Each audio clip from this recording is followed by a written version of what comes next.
Chaos and uncertainty are market opportunities for the wise.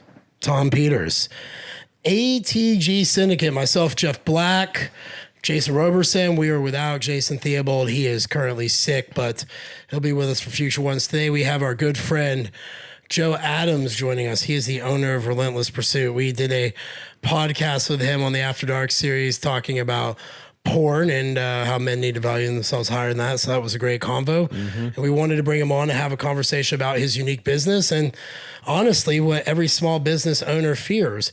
What happens when your main, way of marketing to people is suddenly snatched from you and you don't even know what to do with it? But we're going to get into that story. But first, Joe, thanks for taking the time to join us today and everything. Dude, thanks for having me, man.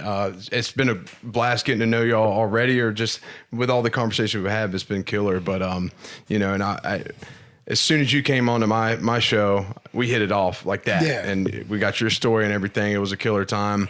And, so I'm honored to be here, man. I'm very grateful. Awesome. Well, with that being said, I know you guys were in the same room. We were at a charity seminar we did a couple weeks ago for raise over $5,000 for Children's Vanderbilt here in Middle Tennessee. You guys have a real good chance to connect, and I know I've connected with you, and our audience is not connected with you, but you're a small business owner hailing from here in Middle Tennessee. Mm-hmm. You've actually stared death down. You also stared down hating yourself. Yes. You have this very honest journey of righteousness for people to be better. And I wanted to kind of bring you on to share and showcase that, because I think in times when people look to create business can be really about what inspires you and what that leads other people to do great things. So what is Relentless Pursuit? How did you even get involved in this? Because I know when it first kicked off, you and I ran in opposite circles, but we're aware of each other. And that was kind of like when I first heard about RP. Yeah, so Relentless Pursuit, man, I tell you what, I started it, and it's based off of the story of cheating death. That is what birthed the brand. And I don't know if you want me to dive into that quite yet. Sure, yeah, no. But by all means, anyone who cheats death, you got to tell that story, man. Yeah, that's what Relentless Pursuit is today. And I could take y'all back pretty far. I don't want to get too into the weeds. Obviously you learned about, me going through addiction, and I had a great upbringing and everything, man. I had an awesome upbringing, amazing parents are still together, wonderful sister.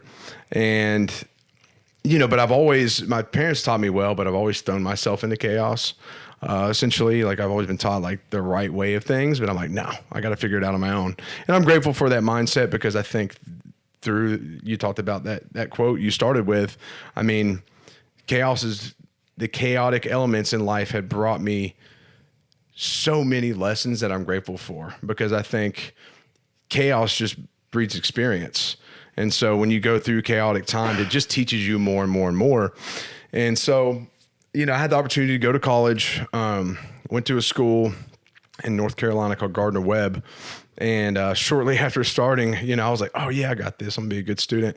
And then I started smoking weed, and probably a week or two after that, I got like introduced to pills. And next thing you know, I'm taking Xanaxes and Klonopins and snorting 8 pills at a time, just going crazy for my whole year there. And I got just really tied in with the drugs, man. And I think I just really didn't know what I wanted to do with my life. I was really lost, and I felt like a disappointment already. And there was so much pressure to be better, but I didn't know how to. So this was my escape from that. I was like, okay, there's all this pressure to succeed and do well. Like I want to live up to expectations of my parents and so on.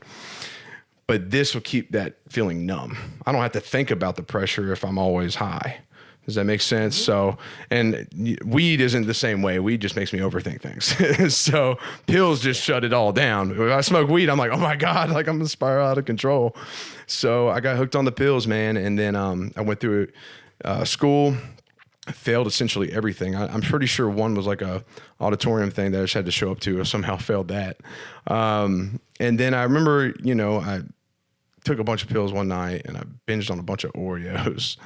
And I woke up, and I went to the bathroom, brushed my teeth, and I was just like, I just looked fat and sloppy and just gross and just not myself. Coming from playing football and being an athlete in high school. And I just looked like shit, man. And I remember looking at myself, and I was like, I hate you. And I walked away and I left that person right there. And that was the biggest form of self-love I could show myself. Right. And, yeah, and from there, I called my best friend at the time because he was kind of in the same boat. And I was like, dude, I'm going to a recruiter. And he was like, I'm joining you. So he's actually still in the military. So Branch. Air Force. Yep. What, did you get any active combat, anything like that? I got deployed. I worked on F-22s, and so I was a weapons loader on F-22s, loaded bombs and missiles and all that. And then I volunteered for deployment, and pretty much worked for the security forces and stuff like that the whole time I was out there. Nothing crazy, but I was at a training base, and I didn't want to do my military time without getting deployed, going overseas. So I just I just felt like nothing against anybody that doesn't get deployed when they serve, but I felt like it was my duty to go overseas. Does that make sense? I was like, I'm in the military. Like, I got to go overseas and have that experience while I'm in, just for it to be a full experience. Does that make sense? Yeah, so, 100%. So yeah, I pestered my flight chief over and over. I was like, get me deployed. Finally, he called me in the office. He's like, Adams, you're going. And I was pretty stoked about it. And it was a good time. And I learned a lot, got really learned the more scientific side of fitness and whatnot. And got really passionate about that. Even like after I got back, I ended up doing a bodybuilding show and stuff like that. Did one show. I just wanted to see what I could do. I wanted to prove to myself that I could get up there and do it, and I could be disciplined and take things to that level. I didn't go in there with expectations of winning, and I didn't. But it was the best I've ever done for myself physically, and so I was really proud of that. And so yeah, I did 6 years in the Air Force. It was a good time. I learned a lot. 4 years in though, I was like, dude, I'm ready to get out. I had a lot of my friends that signed for 4 years and they were like heading out the door. I was like, damn, I'm ready to go too. And I just wanted to create my own path. I'm glad I did it, but I didn't like taking orders. I didn't like being told what to do or like, hey, this is where you got to be at this time. You have to do X, Y, and Z. I was like, I got to do my own thing. I just knew that. And so I got out at the end of 2015 and started going back to school. Moved in with my parents for a little bit just to try to figure things out. Started going back to school. Had a girlfriend for a little bit. She ended up cheating on me. And then probably the best thing that happened to you. But beautifully, yeah. No, a month later, my buddy called me. He said, hey, you want to go to Southeast Asia? We were talking about that Southeast Asia trip. And I was like, I have nothing to hold me back. I could put school on pause. So I went to Southeast Asia for 4 months, traveled the world, got a whole new perspective on life and people and how they interact in different parts of the world and how much less they have than we do here, but how much happier they are than we are here, which is like such a mind-blowing concept because people constantly bitch about how they don't have this and that. But there's so many people over there with much less than even the poorest here, and they're completely fine. And it just goes to show you how spoiled we are here in America, man. And so I learned a lot from that trip, but I had just an amazing experience and came back. From that trip, it was, early summer 2017. Got involved with a gym up in Hermitage. I think that we kind of met around that time. Yeah. A competitor of Competitor mine. of Jeff's, yeah. And so me and Jeff knew of each other, I think. We didn't really interact. But I managed that gym and I was a trainer there and I was in school. But that threw me back into chaos. There was a lot of partying, a lot of cocaine, stuff like that, women, whatnot. And then, it got pretty crazy and I was just like, I don't know. I kind of just had a flashback to that moment. I looked in the mirror. I was like, I'm heading down that same direction, man. I'm numbing out everything else with partying. And a lot of people, get stuck in that at older age, especially, downtown Nashville. I see the same people that I used to party with years ago that are still out there doing that all the time. How can you do that for years? Dude, it just sounds miserable. And I'm like, oh, I'm so glad I had that phase. I'm so glad I went through that. But I agree. I'm glad I had it too. Yeah, I'm glad to have broken away. That's a chapter. And things didn't work out there in Hermitage. I ended up meeting somebody, started dating her, got engaged. It was like a 4-year relationship. And in that time frame, so this is where Relentless Pursuit started. So 2018. It was October 2018. I was in school at MTSU, and I had a Harley Fat Boy Low, beautiful bike, 17-inch apes on it. I rode that thing everywhere. And Sons of Anarchy moment. no, I didn't go full Sons of Remember Anarchy. how that was like created a big scene for a lot of people? Yeah. No, I mean, picking at you a little bit. I got the bike before I knew about Sons of Anarchy. CS, I wore Affliction t-shirts before I saw the Cowboys on Broadway wear 'em. Yeah, dude. Oh, yeah. When I first joined the military, I went through the Affliction. I went through like a bedazzled shirt phase and everything. Man, Yeah, the terrible. bedazzled jeans. Those were great too. Sitting True here with two religion. badasses. I don't know how I can keep Tell you up. what, dude, my jeans had these cool little designs on Yeah, them. Now yep, I just yep. go to Old Navy. I'm like, those will do. They're black. Okay, sweet. Yeah. All right. But yeah, man, went through the different phases, and so I had my bike, man. I rode everywhere, and pretty eerie. I woke up and was about to head to class. Well, I went and worked out. Was going to go to class. My ex at the time was going out of town, and maybe she had gone out of town the day before that. And I had some buddies coming in town to hang out, and really close friends of mine. And I took a video, like a little boomerang thing of my bike, and it was like 48 degrees out. And I was like, this is a bad idea, because it was cold. And I had to go down the interstate. And so I go to class, I get out early, and then I'm cruising around Murfreesboro, and I go, I don't know if y'all know where Cason Lane is. Over there, there's a school called Cason Academy, a little elementary school. Yeah. Yeah, so I was in that residential area, and I was going to the intersection where that school's at. I'm just cruising along. I mean, it's probably around noon at this time, and it's turned into a beautiful day, and I knew it would. That's why I rode. And I'm coming up on this light. I'm going 35, like the one time I'm going the freaking speed limit, because I used to just haul ass everywhere. I'm not gonna lie. And but I'm cruising speed limit, and light's green.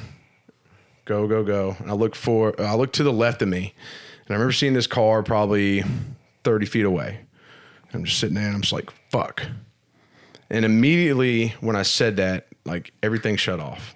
Like before we even made impact, my brain shut off. It's like my nervous system knew I was about to get jacked up. And what had happened was me and this car, I'm coming through. She comes to the left of me. We hit corner to corner. I fishtailed into the side of the car. Then I went over into the windshield, and then I flew exactly 90 feet through the intersection, through the air, across the intersection into a field. There's a field right there across from Cason Academy, and I landed there. And so, and it's crazy to think like timing, because had it been any time sooner, I don't know what would happen. Because my bike, if I would have stayed with my bike, it went 100 feet down the road underneath another vehicle.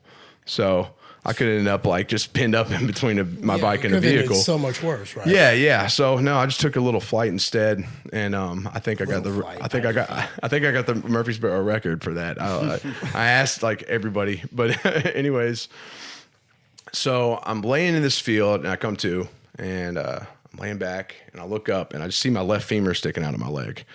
Put my head down. I was just like, fuck, man, this isn't good.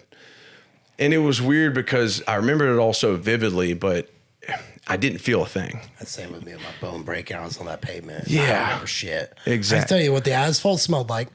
Yeah. I can tell you weird things about that, but I can't tell you the pain. Yeah, the pain just was completely absent, right?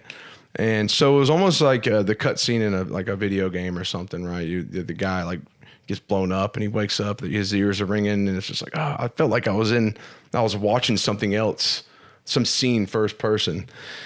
And I lay back, so I know my femur's sticking on my leg. And that's all I, recognize. And this cop runs up. He's like, hey, man, you were in a bad accident. I'm just laying there like, yeah, no shit. Obviously. And there's people running all around me. There's chaos. He's trying to get me, like my phone's bent. He's trying to ask me for numbers. I was like, dude, I don't remember numbers. And long story short, he's like, I called you a life flight. And I was like, okay. Laying there, still a lot going on. I'm not really looking around. I'm just thinking. And life flight shows up. They throw me on the stretcher, and I'm like, hey, am I going to die or something like that? They're like, sir, we're going to try to keep that from happening. Dude, and immediately, you know how like something happens, like maybe something you don't want to hear, you get some bad news, you get that full body chill. You know what I'm talking about? Like I felt that just from my head to my toes. It was just like, and I was like, fuck. like I might die. And they loaded me up on the stretcher, got me over to the helicopter, and I remember just kind of looking around for a second, and they went up, and I just closed my eyes, man. And I started thinking about just like my family and shit, and I was just like, dude, I can't leave them. I got to stay. I was like, fight Joe, fight Joe, fight Joe. And I just kept talking to myself. I just kept my eyes closed, fight Joe. And I had this, what I call an Odinic vision. I had this little vision though. I had this like ritual fire kind of exploding. And after that I woke up in the ICU at Vanderbilt. You know, I see my mother and stuff like that. I remember seeing my mother and my sister, and it's crazy, man. I always think about this. You know, I talked to my mom about it at dinner, and she was like crying at sushi not long ago, and she talks about getting the phone call. You know, that like I'm being life flighted, and she doesn't know any more than that. You know, and I always try to put myself in like the passenger seat of her vehicle. Really say much to people in those situations, bro. Yeah, and it's just like. Or my sister getting the call and like, you know, because they talk about how they were just hauling ass to the hospital. And I'm just like, man, like just imagining what's going through their minds. Like that crushes me. My dad was in Oklahoma. He couldn't get anybody to give him he couldn't get anybody to give up their seat to get his flight over here. Like he was just like, my son's like, you know, and I just put myself next to them in those situations, man. It just really hits me on a whole nother level. Cause I'm like, fuck, man, I couldn't imagine getting that call. Right. And, I don't know. That's always had an impact on me. It's something I've reflected on. But anyways, so moving forward, yeah. And next thing you know, all the surgeons and stuff are coming in and they're talking to me. They're like, you should be dead. What happened? Like, what were your injuries? So they're telling me I should be dead. And I learned that I had a traumatic brain injury. I had an aortic aneurysm, which was the main thing. So the cop had recognized that I had my right lung was collapsed. That's why he called the life flight. It was the SRO officer from the school. He's an ex-Marine, and he was out of his car getting something, and he had heard the accident. So he ran over. He didn't have a radio on him or anything. He just ran. And so he recognized my chest was soft. So that's why I called the life flight. But I had an aortic aneurysm that was bleeding into my collapsed lung. So I had no idea any of this shit's happening, you know? And then I lacerated like 6 organs, like my fucking adrenal gland, my liver, kidney, spleen, like a couple others. I broke a few ribs, and then I broke my hip in 3 places. My femur came out. I broke my right knee, my tibia, fibula, crushed both my ankles, both my feet, and all my toes. Pretty fucking interesting miracle you can actually walk. Dude, just doing burpees all day. Yeah. Doing all the burpees now. Doing squats, doing more than I ever have, honestly, which is wild. And it's a huge testament though. And I love sharing that with like potential clients and whatnot, because I don't believe in like, you know, our biggest limit is our minds. But yeah, so from head to toe, I was jacked up. I mean, it was crazy. Just, I wrote it all down. I remember posting it, and people were just like, that's not even real. There's no way all that happened to them, because people die with much less. Just the aortic aneurysm itself, most people die from those. Do you think that was because you were talking to yourself and telling yourself to kick ass? I want to say there's a lot of people are saying, you know, just leave it in, you know, whatever power's hands. But I didn't believe in that. I was like, nah, man, I know what I believe in. I'm a warrior. I'm going to beat this shit. And I think a big part of that was talking to myself. And like when I saw that vision and that fire, that was this spiritual experience, but that was just me seeing like, hey, this is just going to make the fire even bigger. You know, like it was embers when I saw it, and then it exploded. And I was like, it just gave me a whole new life. But that was the mindset I had immediately. Of course, you know, I'm in pain at this point. So they got me hooked up to Dilaudid, and I'm just like hitting the button. Like they're like, when it turns green, you can hit it again. I just kept my thumb like this because I didn't even want to look at it. And so I worked my way through. But immediately, man, I'm very blessed, because my perspective was never sad for myself or sorry for myself. I was like, this was meant to be. And I'm going to turn this into an opportunity. This was fated to me, and there's no other way around it. I can't change it. This is an opportunity to grow, and I'm going to use this towards the rest of my life. And so moving forward, man, I just blazed through recovery. I did spent some time in ICU, went to a rehab center over at in Murfreesboro. Just progressed pretty quickly there. And it's crazy, just all the small things you recognize, man. I remember like being in the hospital, my mom my dad holding me on my side, my mom wiping my ass. You know, talk about a humbling experience at, you know, almost at 28 years old, you know, you're like, help us. And I'm like, fuck, dude, like my mom is a wipe my ass right now. I was just bawling. I was in tears.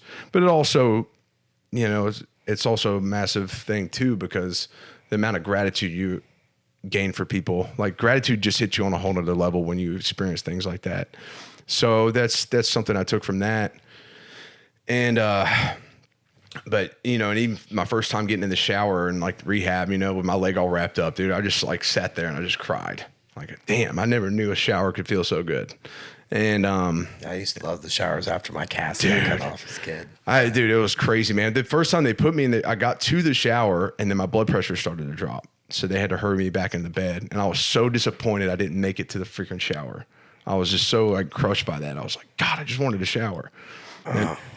Yeah, man. And it was just one of those things. But the very next day we tried again. I got my shower and I was just like, oh my God, I had my leg propped up, you know? And, but moving forward, you know, I blazed through that. I did probably like 60 physical therapy sessions and I got lucky. The, VA lined me up with Star, but the girl that was my physical therapist, she was awesome, man. And, she was a bodybuilder though. So she knew how to work with me. She like pushed me pretty hard. And I'm very grateful that I had someone that didn't take it easy on me. Like I was like, hey, made me improve.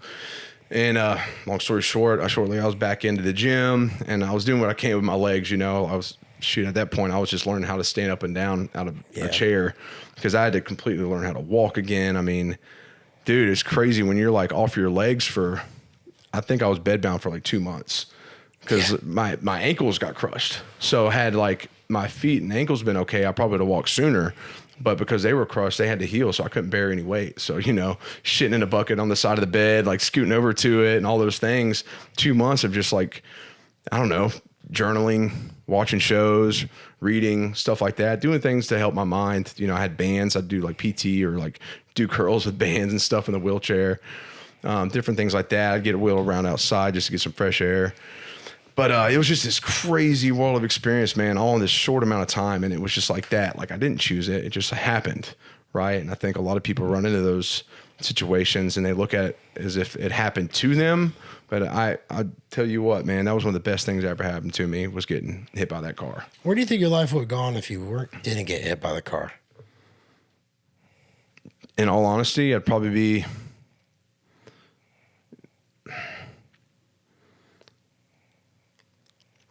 probably married and just like watered down. I probably would have changed myself for somebody or something like that. It just gave me a whole new life and fed me so much purpose. I'm not going to say that. I think because this always was within me, right? But I think the accident is what kind of set it on fire. Does that make sense? Like it's like that lighter that just hit the wick. And I was So just what like, was the first moment you decided you're going to do Relentless Pursuit, brand it, LLC it? How did all that form? so I got back.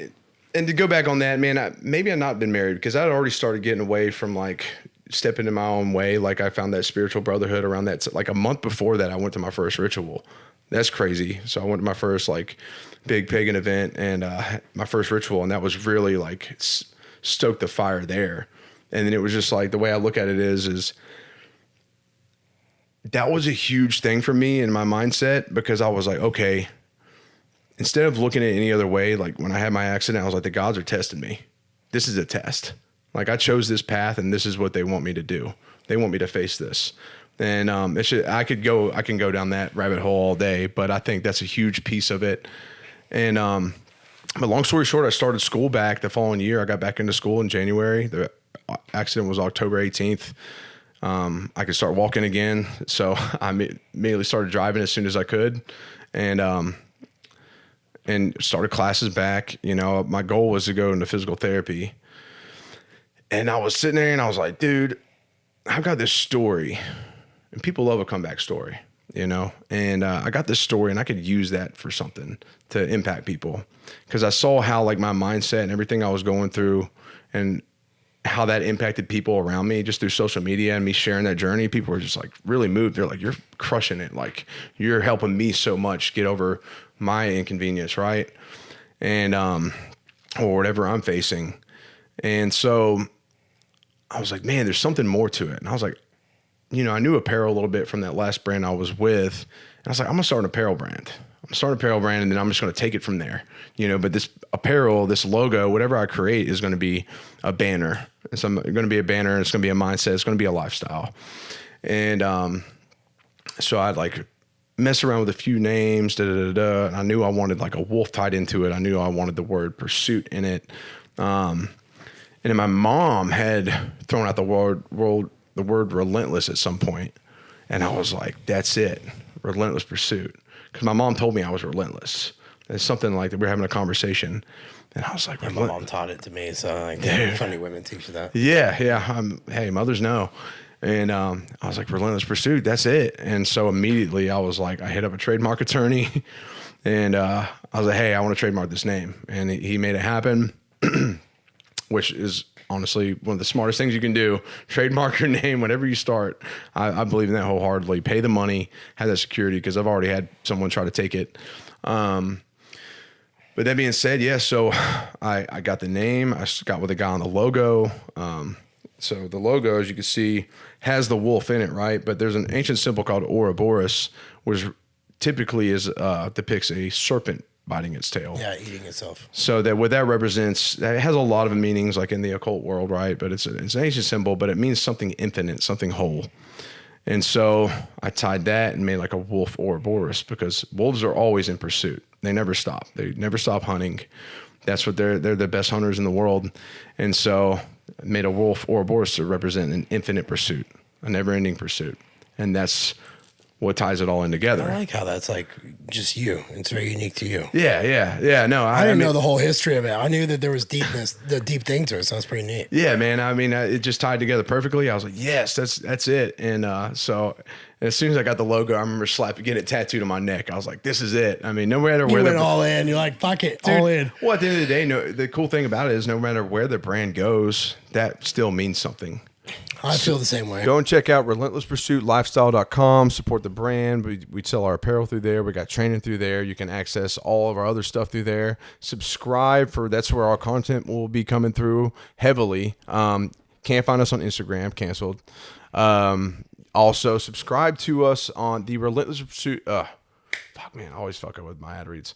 Subscribe to the Relentless Pursuit podcast on YouTube, Spotify. Help us grow that. Jeff's podcast is amazing. We had him on as a guest to tell his whole story, and that's what we do is we have people share their journey. So definitely check out that, and also check out our Patreon for some more exclusive content at patreon.com/The Relentless Pursuit Podcast. Do you need a producer for all your producing needs? Why, yes, I do. Oh, what about Cinema 83? What do you think of Logan? Over there? Oh, over there. I know that guy.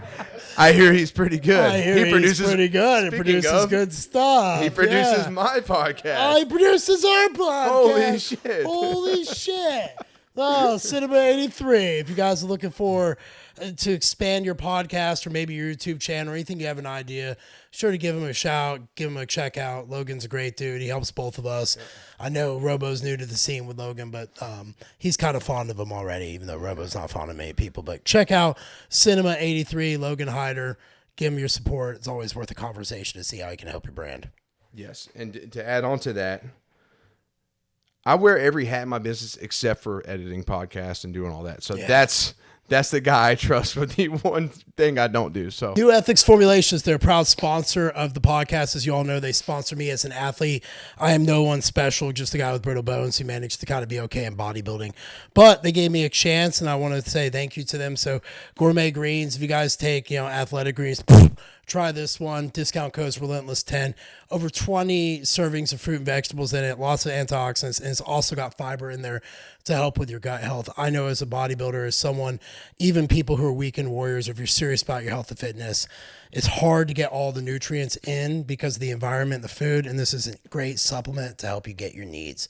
So as always, as they support us, just try one product of theirs. See if it's a difference maker for you. Relentless10 is the discount code. Advanced Vitality, HRT.com. They are offering $25 off bloodwork for all men who are interested in getting a look underneath the hood. Look, guys, erectile dysfunction, low T, all these things, they're not normal to have when you're in 20s, 30s. And it's very common to see men in their 20s with low testosterone. let's get our primal instincts back a little bit, get a look underneath the hood. As always, it's worth a consultation. And if your blood work's great, they're going to tell you some other things you could do. But if it's not, they're going to give you some options. And there's nothing better than taking control of your life and taking the vitamin T that's necessary for men to be men. Check them out, advancedvitality.com. $25 off your blood work. Jeff Black's book has launched. It's Brittle to Unbreakable. I was lucky enough to get an early copy. It's dark. It goes into a lot of his struggles growing up, the darkness he faced, the worst moments, and how he overcame them. Can't recommend it enough. Give it a read. Not only is it going to inspire you, but it's going to show you there's really nothing holding you back but what's in your own mind.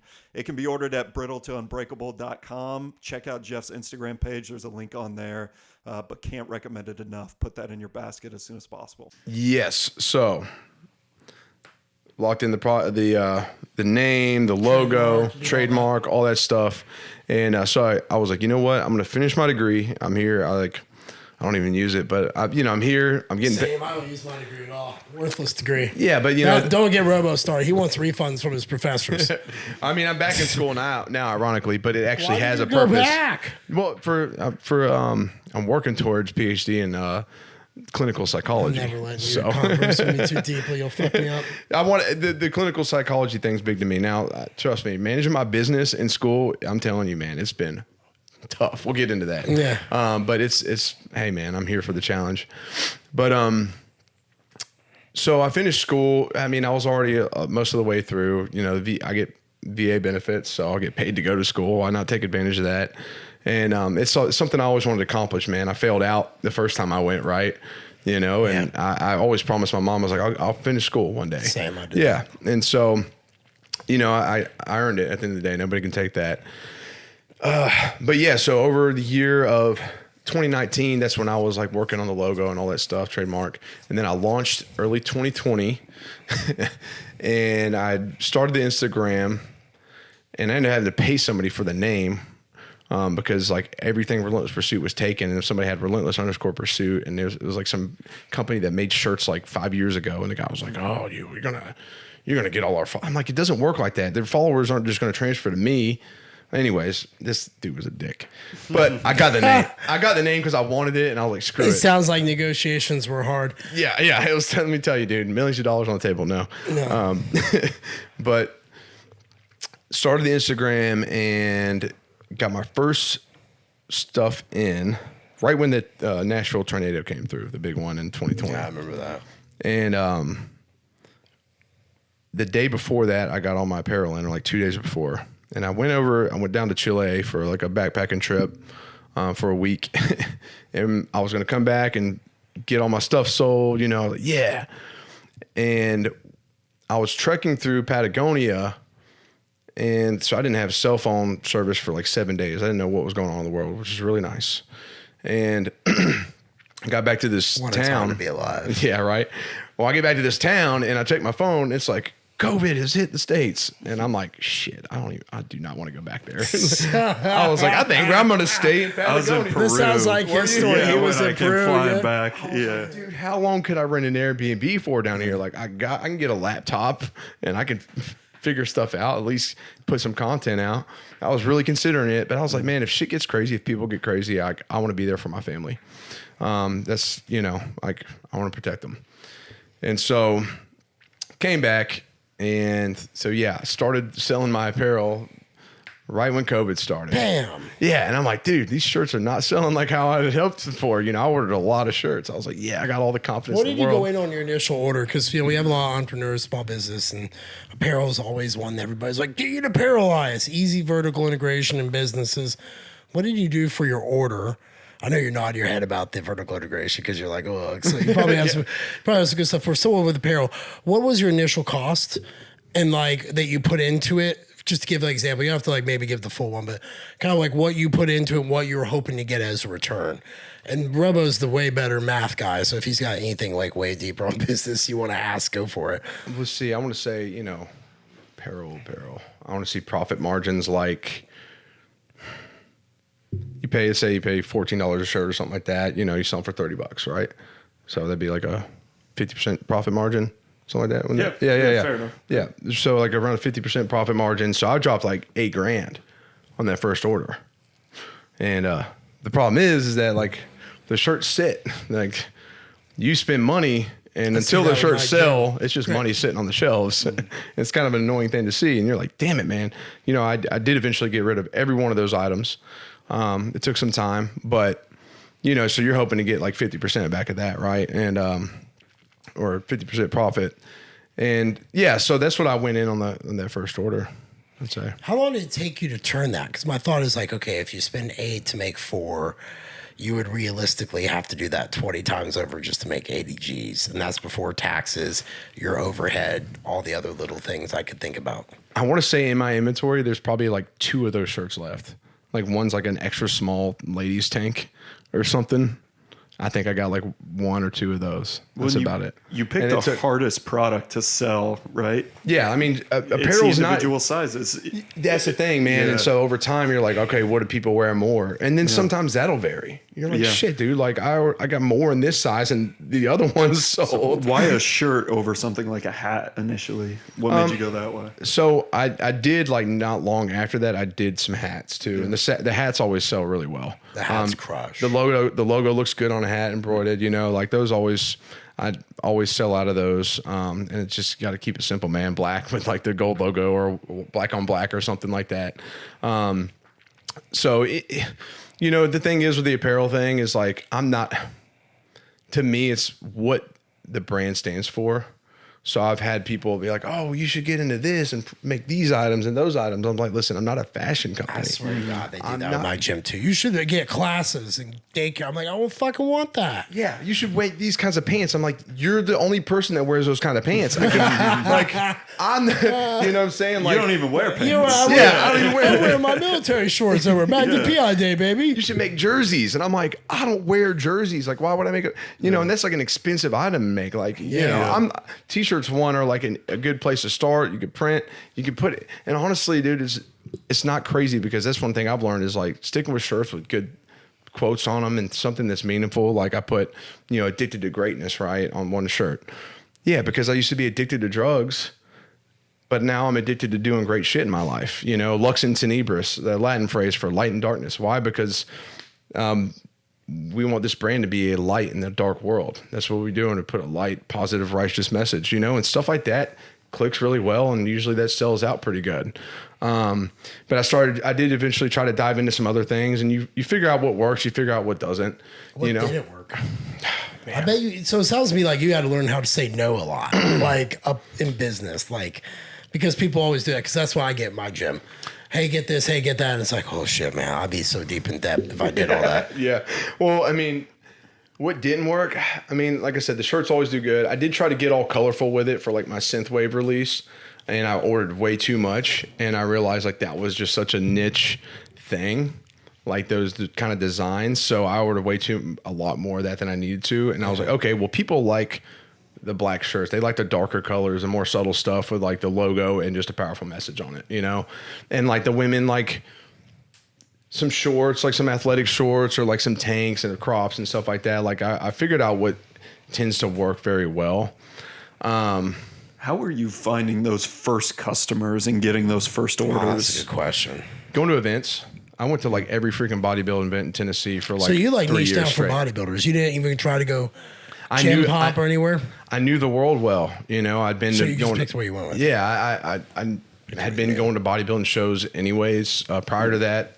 And so I knew I had connections in there, man, like in NPC and stuff like that. So it's like, hey, I want to set up a booth. And so like I'd just get set up everywhere. It was easy to build a team from there because I knew a lot of people in that industry. And so like that was a really easy space for me to tackle and start out from. And so, but I'd just go to every event, man. Every event I could, I'd be there, get a hotel, or Airbnb, bring a team. Hey, who wants to come? And then we set up a booth, and like I definitely always had like a crowd. Like I always had a team of like 5 people there with me, because people are like, damn, they look like they're having a good time. And we'd always attract people and do really well at these events. So that was a really good baseline for getting things out there. And I took the photo shoots really serious and had some great content. And, you know, I write good content. So I made sure to like be invested in that. And I did have someone take over the social media for me for a little bit, and just, we had a good understanding, but that didn't work out too well down the road. But yeah, Are they a friend you hired in your business? Yeah. yeah, friend. And then like at the end of the day, when I couldn't afford to like keep that going because I got a building, it was like, all right, you realize when you're giving people free stuff or paying them, and then you can't do that anymore. They're like, oh, okay, they're kind of done with you. So but it also teaches you about people as well. It's an unfortunate circumstance. Like people say, oh, you're my brother, you're my anything you need. And then when you actually need them, they're like, now we're good. Nothing in it for me, but. So in those early days, were you selling your story? Were you selling the quality of the products? Were you selling cool shirts? What was your message to get people in? Well, definitely the story, man. Yeah. People, I'd have people come up to the booth or like hit me up online, be like, I heard your story from so-and-so. And like, that's just badass. I want to support your brand. I love what you're doing, and I'm like, that's really cool. Just being authentic about it too, man. Like I think one thing, there's a lot of brands out there that succeed based off of like, they follow trends and they have really good marketing. They have a lot of money to pay for great advertisement. Like that's awesome. But one thing a friend of mine told me when I first started the brand, I was talking about a marketing tactic, and he was like, Joe, I wouldn't invest in that now. He's like, let me ask you this question. Would you rather have 1,000 people in 1 year that buy one item, or would you have 100 people that buy all your items? And he said, do you want to grow that? And I was like, And, looking back on orders, I look back to the very beginning and I'm like, dude, it's the same people that keep coming back always. And then that number just grows. So I think, but because of that, I think you gain that through not following the trends. Like, yeah, it'd be cool to sell $1 million worth of items once, but then you want that continuous growth. And I believe in doing things organically and doing things authentically. And yeah, it's a longer road and it takes more time, but good shit takes time and patience, and they test you, right? So I think for me, just being authentic and keeping it real and sharing my story and just not holding back at all has been like the greatest advantage as far as like growth and having people, support you. Have you ever read Shoe Dog by Phil Knight? We've talked about it before on the show. Was it with Eric Vasquez? Yeah, with he was with Pride Foods. Yeah. So his issue that he ran into, and I think you probably run into it, is you take all your money, you order inventory, you have to wait till you sell out of most of that inventory to make your next order. Yeah. Right. So it's a constant struggle of cash. Phil Knight went through that when he was building Nike. Same thing. He'd buy a bunch of shoes from Japan, have to sell them all out before he could make his next order. Yeah. I assume you ran into that. And are you still in that cycle, or how did you fight against it and get out of that? That's how it was for a while, and then moving into the building really changed gears on things. How did that change gears about the building? You would think, because today's day and age, you're taught brick and mortar's bad, high overhead, do online, minimalism, blah, blah, blah. Well, brick and mortar is tough. 100%. Overhead's a lot, man. It's easy to like underestimate it in a sense, because you're like, oh, I can get this covered. Excuse me. Freaking energy drinks. But I think on the apparel side of things, like now I don't have the funds just to go like make a big order, right? So now I've had to re-gear things a little bit because I've got to cover overhead and I've got more bills and everything. So adding in the overhead, you got to think, dude, when I first started the building, I'm trying to think, because I kept all the apparel in my guest bedroom at my old house. So that's where I stocked everything. So I was already paying to live in the house. I didn't have to pay for a building. So like everything that came in was profit pretty much. I didn't have overhead to pay for technically. And so it was much easier just to run the apparel side of things out of the house. But I was like, I want RP to be bigger than that, and I wanted to be bigger. I want it to be more than just apparel, because to be honest, I got bored with just apparel. Like I need a multitude of different things going on within one organism to keep me passionate about it. And like I said, I'm not a fashion guy, so I'm not going to sit here and like do all these crazy things and crazy jackets with fur on the freaking, I don't know.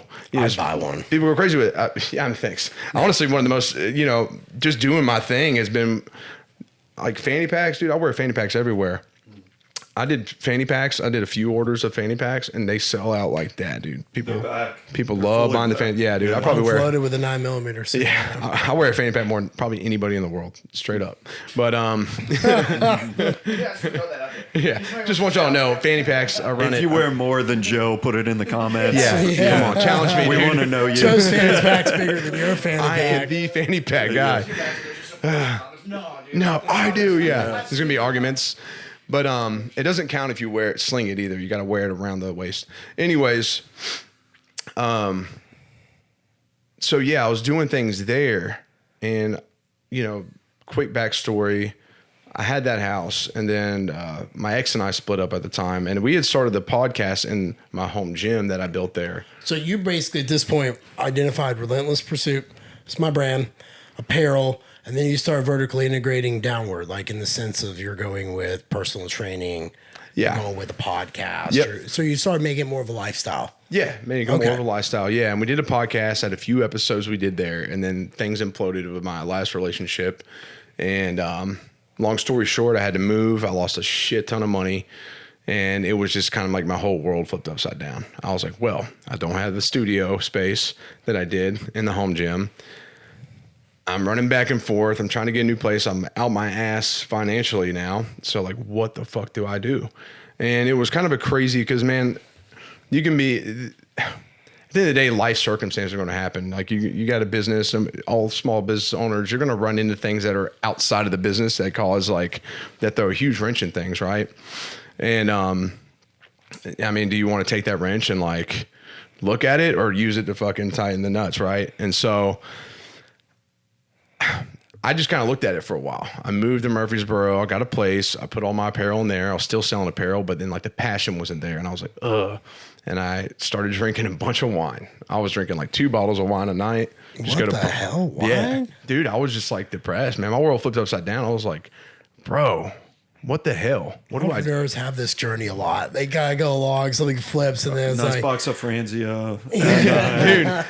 Dude, I spent way too much. I go to like Publix like every day. I would just get like 2 bottles of wine. I'm like, that's $30 a night, right? And so that adds up. But I I still trained. I was still like pushing apparel, going to some events. But like other than that, like you're soulless. You're just I was just like, scooting dude, where do I go from here? Like, I was close to having a family now with the wrong person, and had that happen like that, it would have been disastrous down the road. And I knew that was the right call, like getting out of that. But like, I was like, man, everything just changed like that. I didn't really know what to think of the world at that point, and I still had my brothers and stuff like that, but I was just kind of lost right there. And, this was the end of 2021. This was, like late summer 2021. Yeah. And early fall. And I called that off. That all happened. I moved to Murfreesboro in October 2021. I'd gone out and did like ayahuasca and stuff, like doing some growth stuff, man. I went out. Aaron Rodgers mode. Dude, like 3 days after that ended, I went to the like woods and did like 7 grams of mushrooms and just went on this crazy journey by myself. I just like, you know what? I'm eating this whole thing. And I just fucking worked on a bunch of stuff, faced everything I've ever been through at once. And, and I did ayahuasca and like, I did some self-growth stuff, but I was still in that rut. And so I was still doing my thing with the brand. It's interesting you say that, because everyone's running. I talked about my psychedelic use, but everyone runs to that now.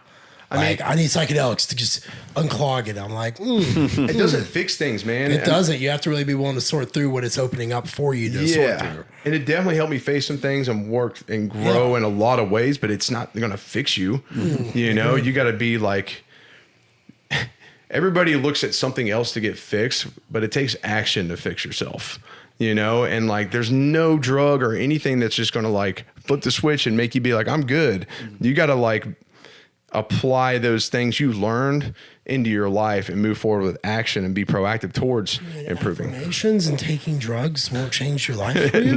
No, dude. Trust me. It sounds very anti personal self-help development currently out there. If it was easy, if it was that You easy, I would blame have done someone a lot. else. That's Yeah. the trick.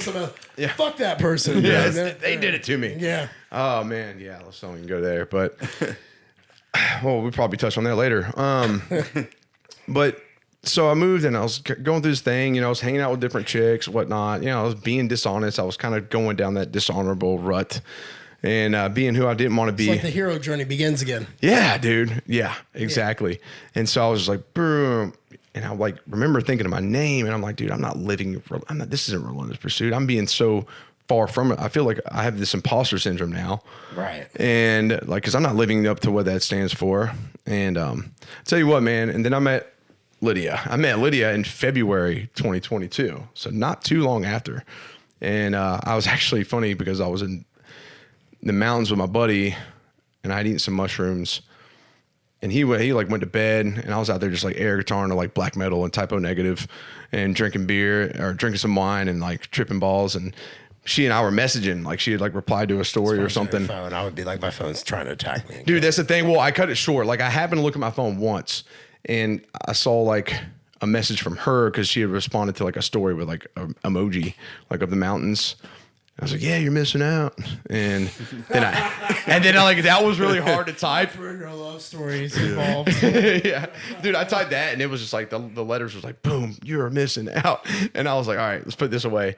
And so I didn't say anything else. And the next day we started messaging again. It was a very intentional conversation. I was like, this is like a different type of conversation. And so I was like, hey, why don't we go get drinks in a few days, like on Wednesday?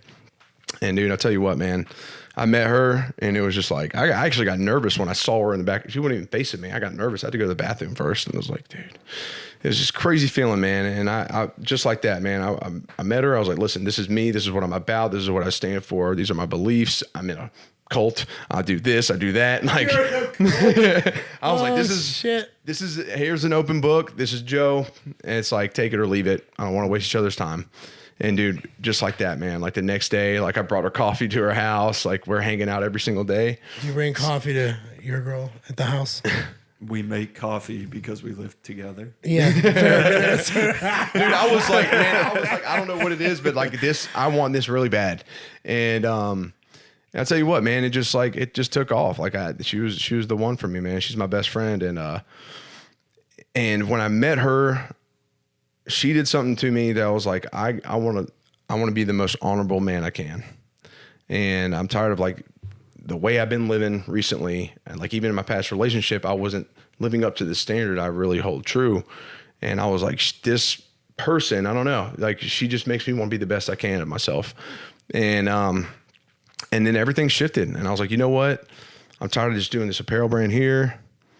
And it was crazy. Now, like 6 months later, after we met, I proposed, and a month after that, she found out she was pregnant. And so, like, yeah, now we're married. We got a beautiful daughter. I mean, it's been the best thing. But not long after she moved in, not like pretty quick, and I was like, hey, I was looking at getting a building with another brand, and those started turning those wheels. I was like, oh, this is exciting, like something more here. And then they were like, yeah, it's just not the right time. Like, I don't think we're going to do it. And I was like, well, I still want to get a fucking building. So I told her, I was like, listen, there's a space across the street. Like, I want to do a podcast out of there. I want to have a studio. I want to make more things happen. I want the apparel warehouse. Like, I want to take things to another level, and I need to put my back up against the wall, and I need to go all in. It's going to be really hard, but I feel like deep down in my heart, like this is going to be the best thing for me. Why did you have to put your back against the wall and go all in? Because a lot of entrepreneurs don't like to put their back against the wall and go all in. It's safety, and I say true entrepreneurship is actually going all in. Yeah. And burning everything you have and knowing it's okay to do it. That's the thing, man. I think that putting your back against the wall is honestly essential, because like the only way to go is forward from there. You didn't pose in front of a Ferrari after you did it, did you? No. Okay, just posted on social media. You found success? No, dude. A McLaren, maybe. A McLaren. Yeah. Nothing as nice, but no. Yeah, I was like, you know what? I got to go all in. I know this is going to be hard. Trust me, people told me it was going to be hard, but like, you don't know until you're in it. And so I moved in this space, had a build out done, like everything I had left money wise. I just dumped it all into this business. I was like, I believe in it, and I just got to just go for it and do my fucking best. And I moved in this space, and bam, dude, probably like 7 months straight. I'm in there like summer of 2022. It's just me. We started the podcast. Logan's coming in. We're recording podcasts. I got an empty room here. That whole middle space is just some apparel there. And then I got the gym. I got like 2 clients, and everything I have like saved up is just like overhead. And it's adding up. I'm like, shit. And it's just the most overwhelming thing. But I'm like, got to keep going. And, moving into the following year, as opportunity worked out, I moved a massage therapist in there, and moved another massage therapist in there, my boy Jesse, the muscle medic. So Jesse and Aaron are both there. And I was like, okay, that's cool. My clientele was picking up, starting to get more clients, not even really having to market myself, just word of mouth. Like people are, hearing about me. And so I'm like, okay, picking up some good clientele. We're at a steady pace. And, just now it's crazy because it's weird because I feel like more income's coming in, but I'm not like saving anymore. It's like things are just getting more expensive. But then, and it's easy to get stuck in the rut of like, where's my money at? Everybody wants to think about how much money they got. But I'm like, I look around, I'm like, dude, regardless of whatever, progress has been made. Like, look what we have now. We got the other tenants in here. And now as of, this past December, I got a coach that actually leases out my whole gym space. So I still got some clients, but now he's bringing in classes. And like, so we got a whole different crowd here, and there's all these things going on within the space. And we've recorded, we just released this 82nd episode of the podcast yesterday. And we've 82nd episodes, man. We've put out an episode a week since I moved in, and 82 episodes. I've had people fly in from Vegas, fly in from Connecticut, Colorado. We've had people come up from Florida. Are they coming in on their own dime? On their own dime, man. And we had a guy come in. The guy that just dropped his episode. He drove in on a Thursday from Jackson, North Carolina, 11 hours with his wife and 2 boys, and recorded with us Friday and drove back home Saturday on his own dime just to be on the podcast and tell a story. What was the story? Wow. It's just his whole life, man, coming from like a, I think it's Dominican background, and his dad like being successful to his dad getting like a brain tumor That's and so deteriorating. Cool. People want to like travel to have their story heard. Yeah. A couple of those people flew in and flew right back out too. One person stayed for the weekend, but most of the time when they come in, they go right back out. We had a guy that's Green Beret. He flew in from North Carolina. Exactly. Literally flew in on a Saturday morning, came and recorded, and flew back Saturday afternoon. So I'm going to ask you guys something because I don't know. I didn't serve. But is this almost a form of catharsis for some of these guys? They've never spoken about it, and it's a way to get it out? I honestly don't know, because the guy that did drive out was a Marine. Yeah. But we don't talk about like stuff like we talk about with Danny. It's more like, with Danny, our friend, I felt like going into that, because me and him had discussions. He had never openly talked about it.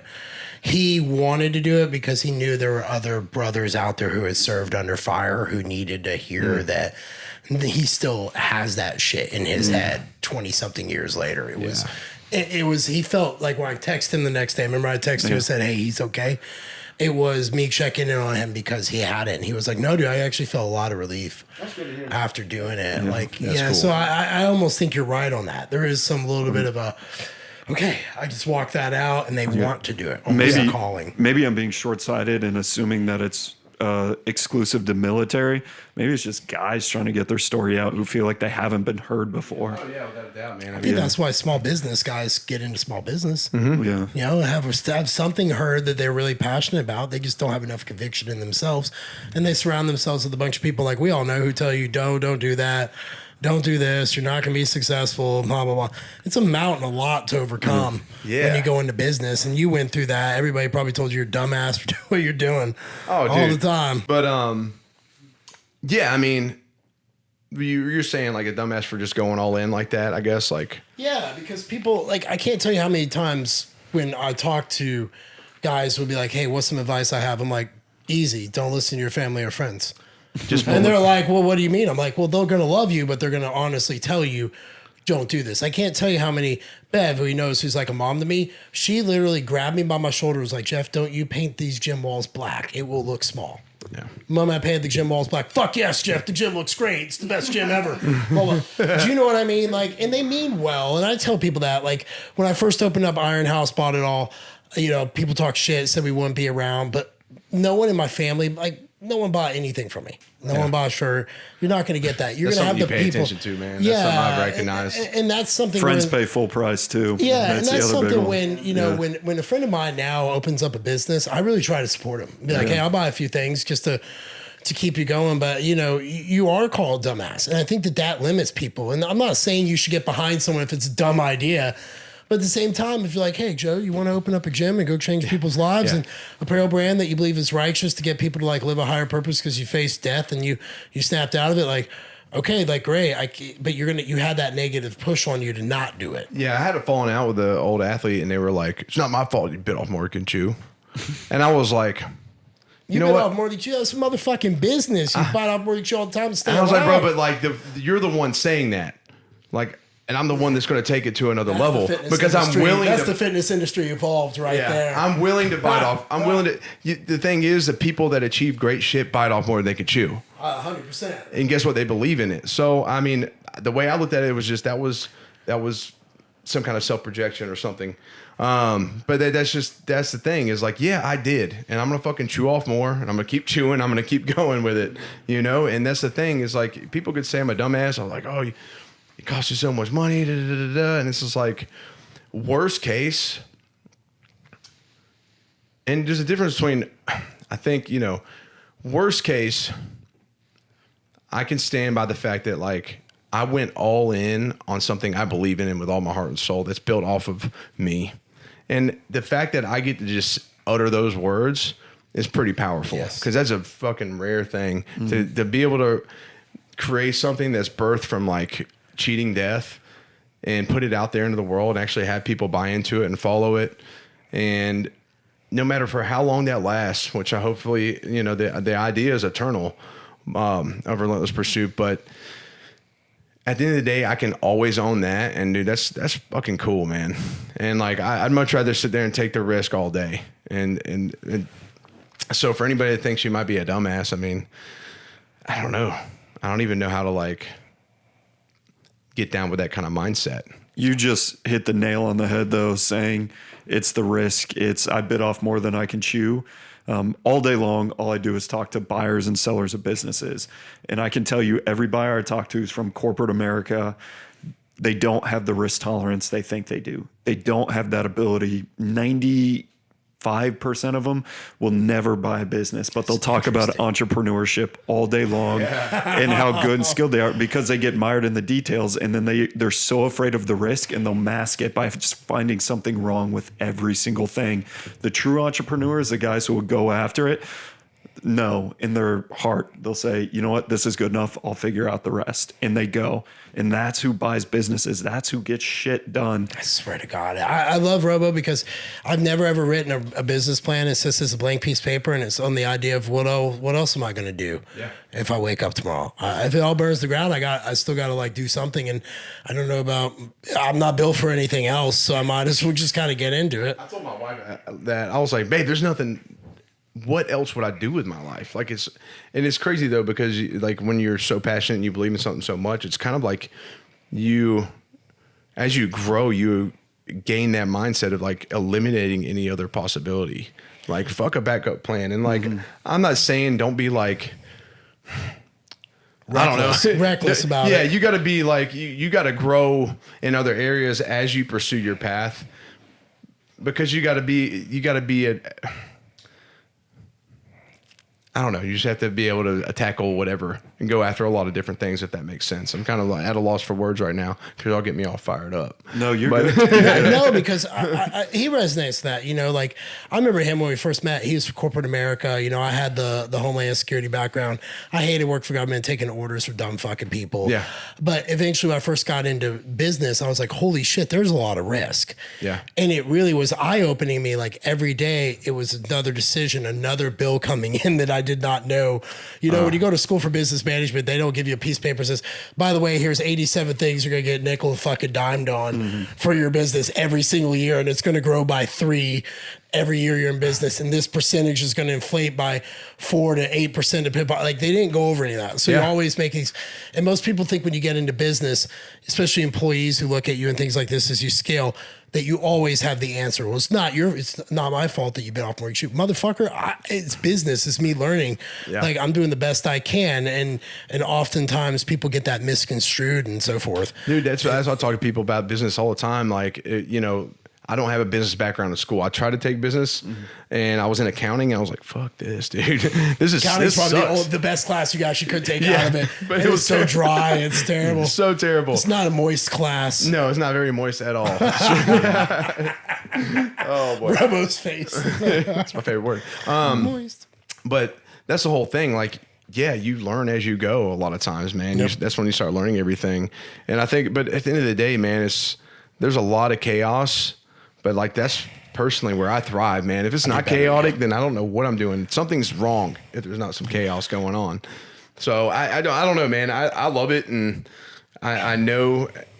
It's like my boy said to me one time, because I always express some things, because he's got a brand called Norse Fitness out in North Carolina. Norse Fitness has done really well, and he was like, Joe, he's like, at the end of the day, you tell yourself when you wake up every day that you're doing what you were born to do. And I'm like, man, there's no doubt in my mind about that. And so that's what we're gonna go some big places, baby. I mean, you guys are both willing to fail. That's the difference. Whether or not you recognize it. You're okay with fail. If it crashes and burns, you're gonna be glad you at least took the risk. Yep. That's what most people don't do. Yeah, I mean, you go, what do we do? Get to death with a bunch of fucking regrets? That's what everybody else is doing, right? And if you don't take that first step, take the risk. I mean, that's 90% of life. I shouldn't 100%. put it to business. Everyone's afraid of walking up to a girl and getting shot down.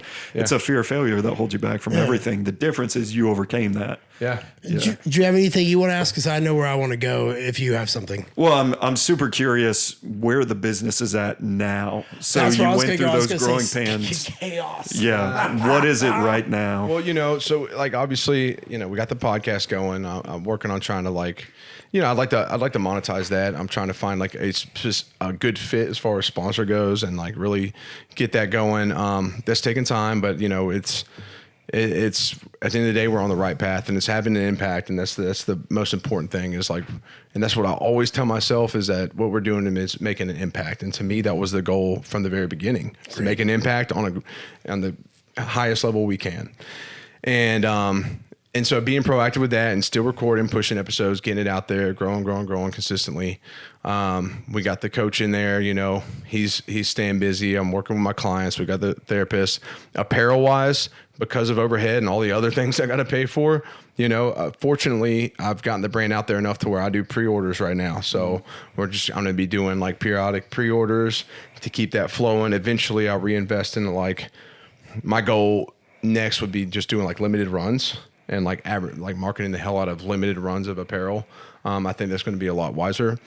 So working towards that step, and, you know, of course, staying proactive in the community. So something I'm actually sending out emails tomorrow, but I'm going to be doing the first annual Relentless Pursuit Key Lime Pie Festival, because I love key lime pie. Like, I've got key lime pie tattooed on my leg, and it's my favorite thing. And you know, you hear about people doing charity events and this and that. You told me about this one. But I want to do something really unique that just fits. At the end of the day, that just embodies like something I would do. Like, I don't know. I love key lime pie. Everybody knows that. So I'm gonna like do a festival. First of all, there's no key lime pie festivals around, so I'm working on getting a bunch of sponsors and vendors, and having like a judging panel of like key lime pie tasters, and like a key lime pie eating contest. Gordon Ramsay. Yeah. Well, yeah, I've got some specific people I'm gonna reach out to. Obviously, I'm the main judge, because why not?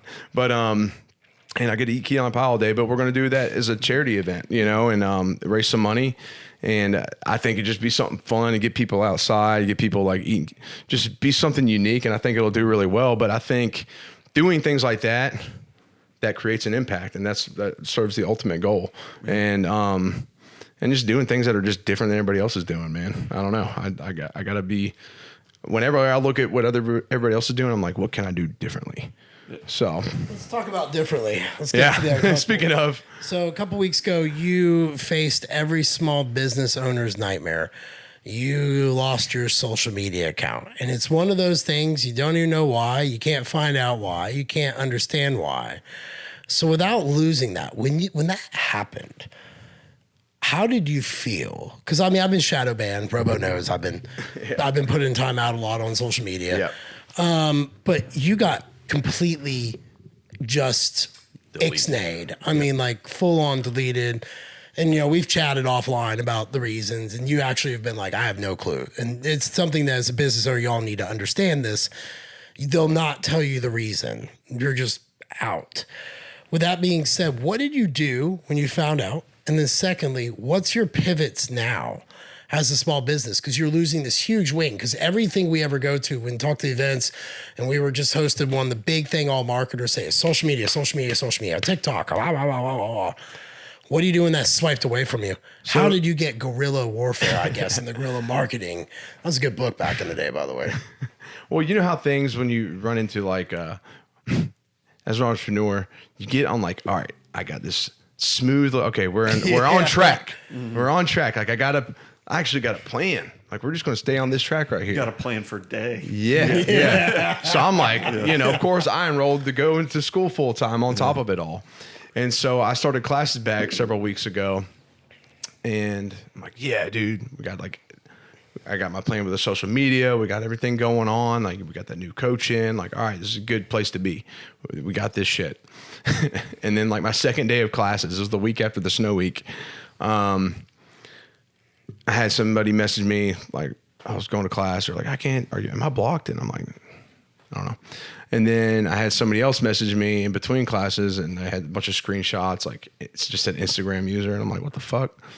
And so I finished my second class, and I get on my phone, and I'm like trying to log in Instagram. Can't. I'm like, probably some kind of fault, whatever. And sure enough, man, I start messing with it more and more, and I'm like, dude, no, I can't get into any Instagram shit. I'm trying from my laptop. I'm trying from both phones. I downloaded the app on one phone. Like as soon as I get in, it says, I get to a page and it said, your account's been permanently deleted. And I've had a lot of people be like, oh, I was suspended before this and that. I'm like, guys, no, it's not the same thing. Like my shit's been permanently taken down. And, and I get it. People try to help, but I think, no, this is a pretty extreme case, especially after talking to several people about it. And so they permanently deleted all my accounts. The original Relentless Pursuit account, the RP podcast account, the HQ account, and my personal account were all four permanently deleted. And so when I was like looking at it, it said, for a reason, it said like violent organization, which is like bizarre because like there's nothing violent about anything I put out there.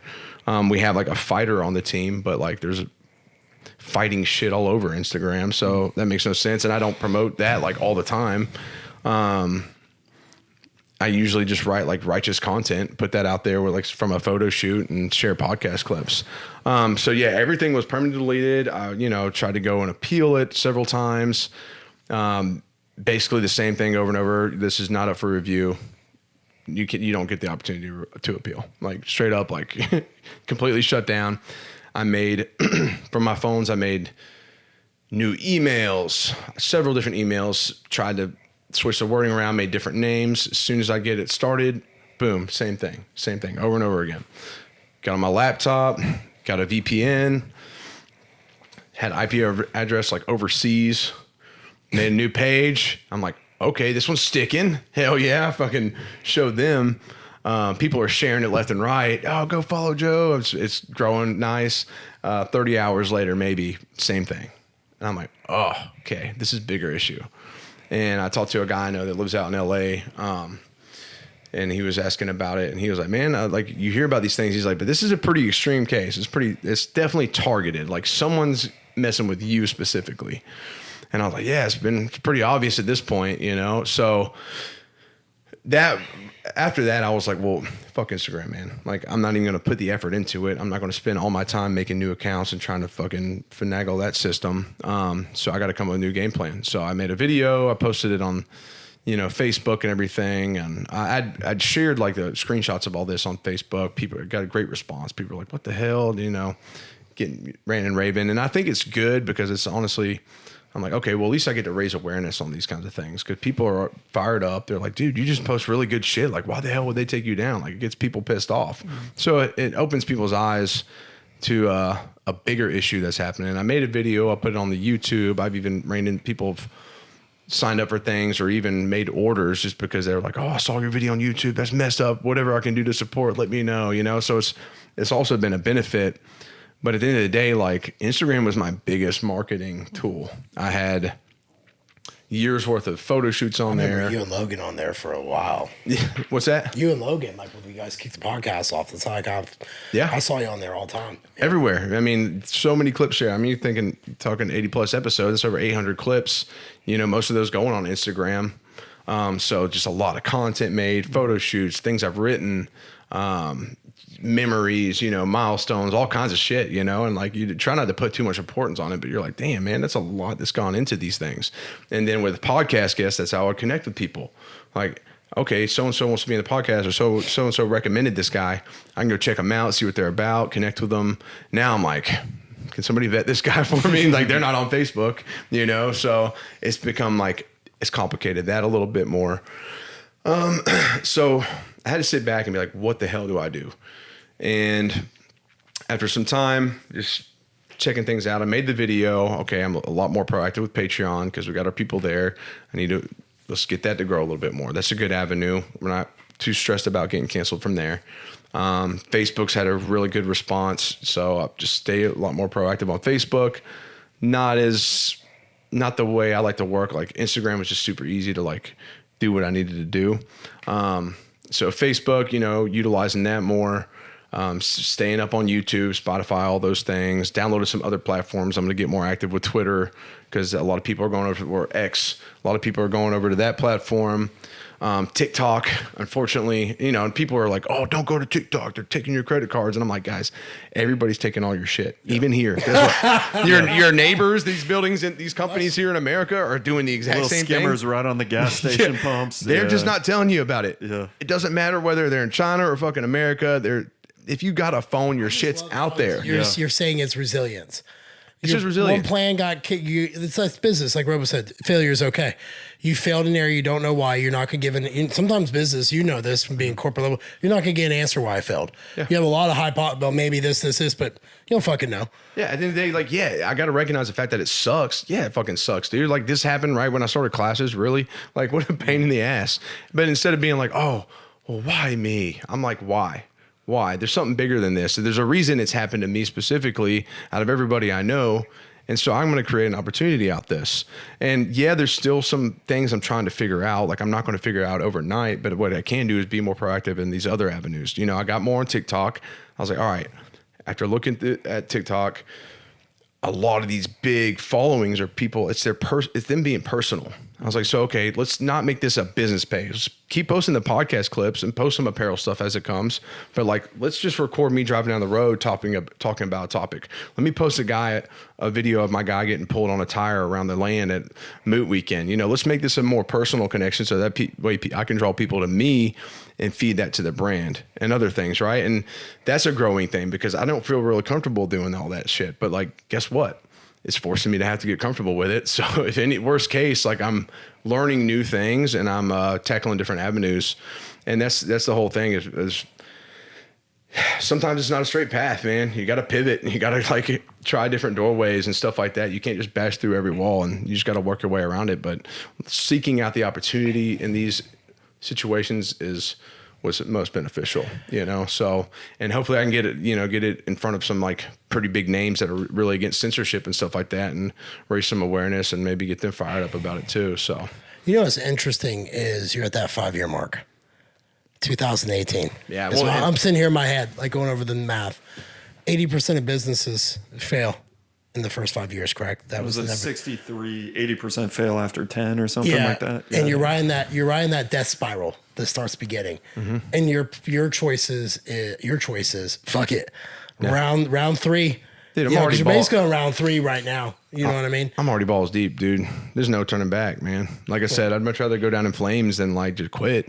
Yeah, I couldn't live with myself quitting, man. Like I just, maybe it's pride, maybe it's reckless, some people would say, but like all I know is to go forward. So what do you do to mitigate that risk going forward of not controlling the platform? Is it creating a website? Is it creating an email list? What does that look like? That's the beauty in it. And I mean, I obviously you ask people that, you know, you respect and whatnot. Like Andy from Norse, he was like, Joe, to this day, 50% of our business is coming through the email subscription. Utilize that. So I started writing content and just sending out to all my people that are subscribed, because it goes to all subscribers and people that have made orders. So I'm getting, you know, I just like type up one of my writings or like maybe post a clip and I just add it to all the subscribers in the email. And so like utilizing those, they're not going to take my website, you know, so there's a lot of different avenues to tackle.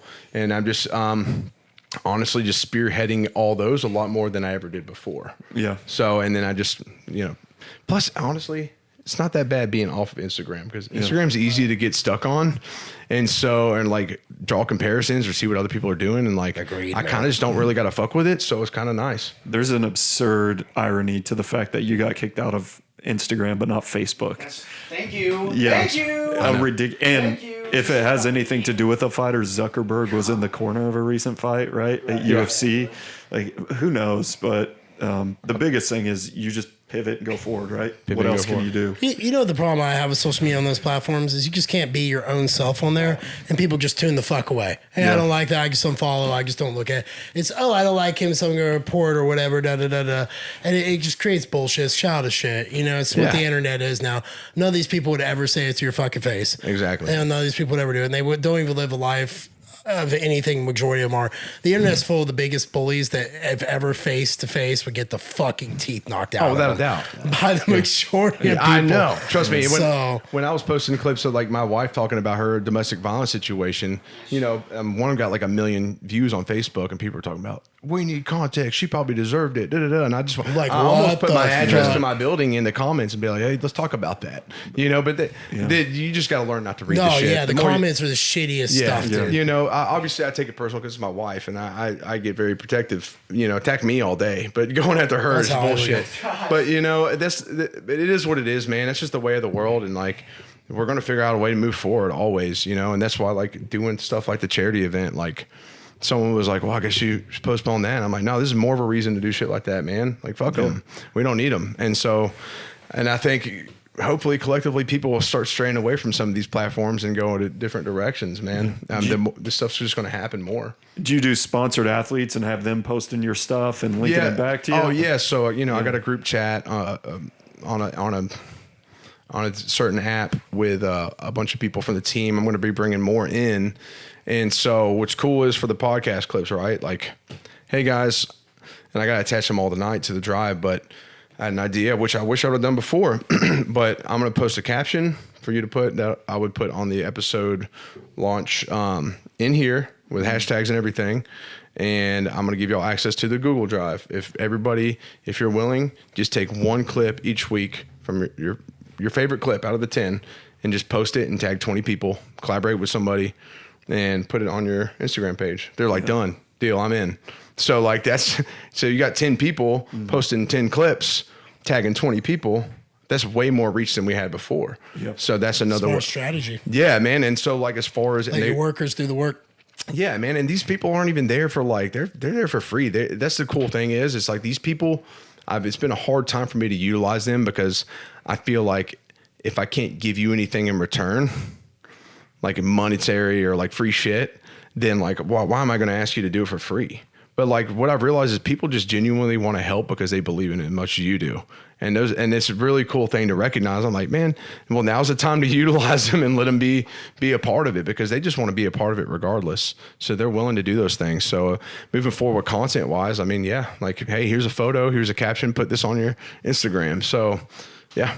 I actually have 2 questions. If you have a final one, do you want to go with it? Because I would like Logan to have one.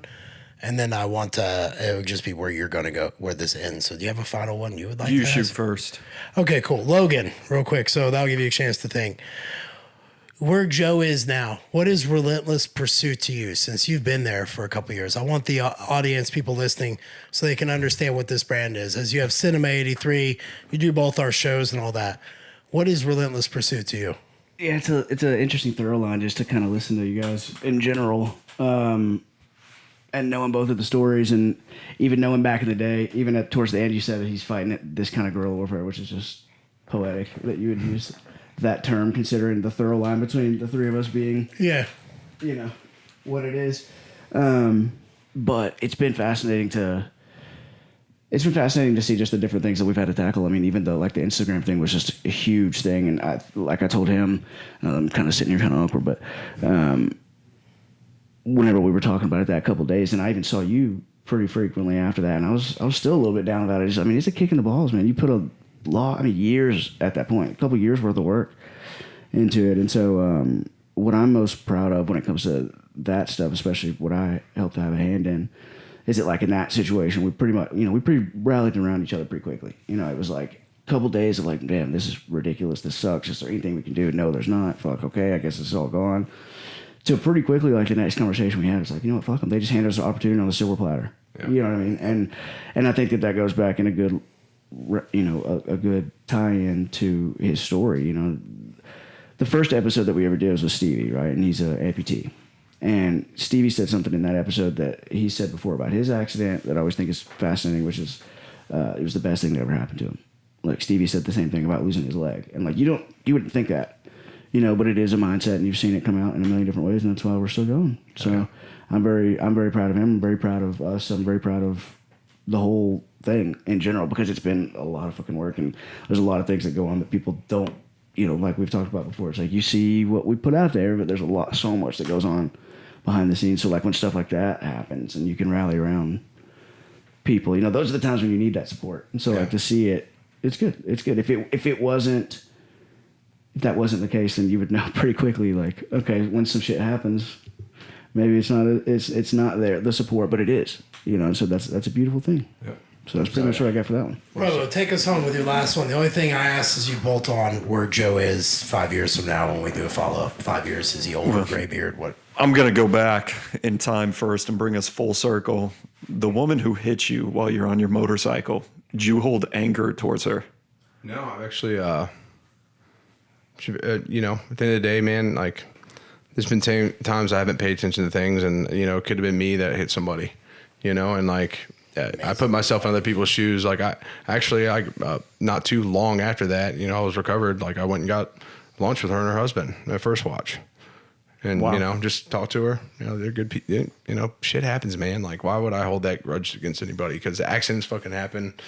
I've run into cars, and luckily I didn't hit anybody on a motorcycle, but what do I gain from like holding a grudge to her? Like, I'm not going to tell her thank you, but in a way, like, thanks, like you changed my life for the better, that situation. I know a lot of people can't really see it that way. I know my mom has a really hard time because she's like, fuck that lady. And I get it. I mean, that's what mothers are supposed to do, and my mom just loves me. But from my perspective, like, hey man, I wish her the best, and hopefully get lunch with her again sometime soon. Dude, that's amazing perspective. You're probably one of the most unique, different people I actually know, and that right there summarizes it. I appreciate that. No, it really does. Thanks. I guess we're gonna get into the outro and the usual stuff we have to do. But thank you for having this conversation with us, for bringing Relentless Pursuit to the surface. Oh, yeah. I know Robo probably had a blast hearing about the wild ride, because like I said, you are one of the most unique people I've met. So thanks, I really appreciate you sharing that story with us today.